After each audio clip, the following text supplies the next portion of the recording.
Το καιρό εκείνο ο Ιησούς έτζασε από την Ναζαρέτ και την έκανε με ελαφρά πηδηματάκια για το ναό του Σολομώντα.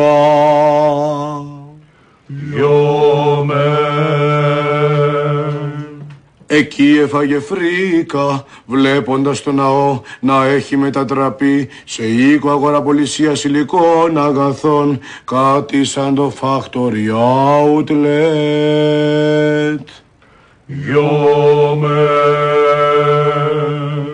Τα πήρε στην κράνα ο Ιησούς, μπριζώθηκε για τα καλά, έκαψε πολλούς σκληρούς, πήρε ένα μαστίγιο και λαλημένος όπως ήταν, εγκρέμισε το ναό.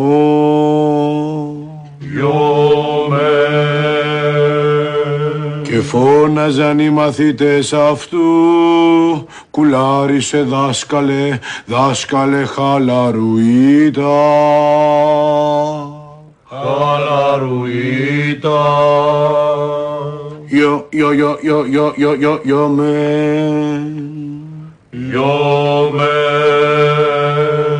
Κουλάρισε Ιησού Χριστέ, Υιέ του Θεού. Μην κάψεις καμία φλάντζα μεσημεριάτικα. Πρόθυσέ τους κανονικά.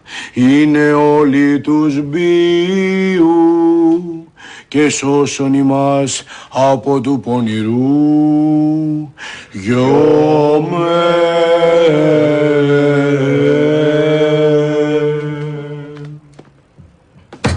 Λοιπόν, αγαπητοί μου μαγκίτες, ελάτε να βουτήξετε τα κεφάλια σας μέσα στον αγιασμό. Μην κάθομαι τώρα και ραντίζω έναν έναν. Είμαι πολύ σαλταρισμένος σήμερα και δεν κάνω κέφι μία.